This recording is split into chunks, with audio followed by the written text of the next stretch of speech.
Hello everyone, আসসালামু আলাইকুম। আপনারা সবাই কেমন আছেন? আশা করি সবাই ভালো আছেন। আজ আমি আপনাদের দেখাবো খুবই সহজভাবে চিকেন তান্দুরি বানিয়ে। প্রথমে একটা বাটিতে পেঁয়াজ, রসুন আর আদা বাটা 1 চা চামচ করে নেব। আর নেব গোলমরিচের গুঁড়া 1/2 চা চামচ। আর নেব ধনিয়া গুঁড়া 1/2 চা চামচ। এটা নিয়ে তান্দুরি মশলাটা সেটা দেব কিছুটা।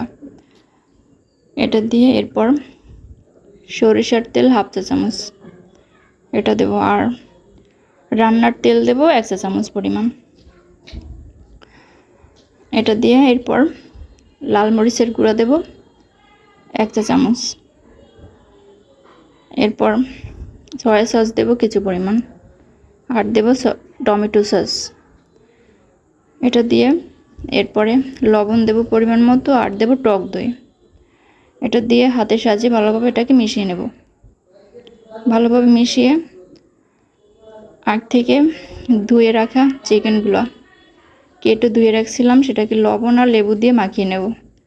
আর হালকা একটু জর্দার কালার দেব। এটা অপশনাল, আপনারা না চাইলে এটা নাও দিতে পারেন। দিয়ে ভালোভাবে মাখিয়ে মশলার সাথে ম্যারিনেট করে রাখবো 2 ঘন্টার জন্য। আপনাদের হাতে কম সময় থাকলে সে পর্যায়ে কম রাখবেন, আর বেশি থাকলে সে পর্যায়ে বেশি রাখবেন। আমি 2 ঘন্টার জন্য ফ্রিজে ম্যারিনেট করে রাখবো। 2 ঘন্টা ম্যারিনেট করে রাখার পরে প্যানে হালকা তেল দিয়ে দেব। হালকা একটু তেল দিয়ে চিকেনগুলোর গায়ে যে মশলাটা ছাড়িয়ে আমি ভেজে নেব। ছাড়িয়ে দিয়ে এক এক করে সব দিয়ে দেব।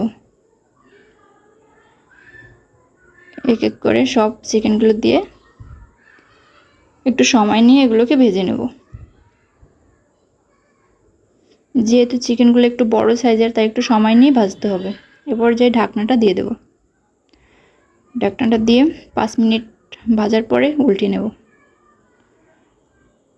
উল্টে পাল্টে কিছুটা সময় এরকমের ভেজে নেব।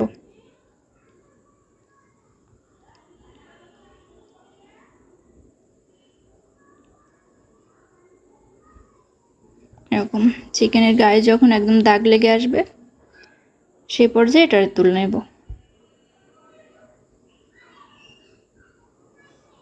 একটু সময় নিয়ে ভাজতে হবে।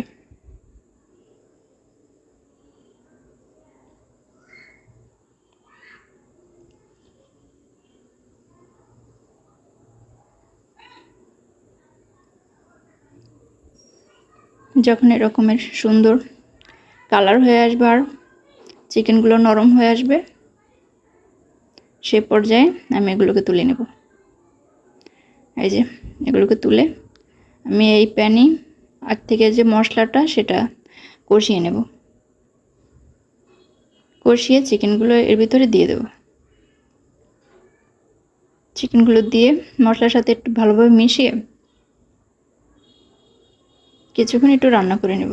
যখন তেল উপরে বেশি আসবে সে পর্যায়ে তুলে নেব। এই যে হয়ে গেছে। যদি ভিডিওটি ভালো লেগে থাকে তো লাইক, শেয়ার, কমেন্ট অ্যান্ড চ্যানেলটি সাবস্ক্রাইব করে দেবেন। আল্লাহ হাফেজ।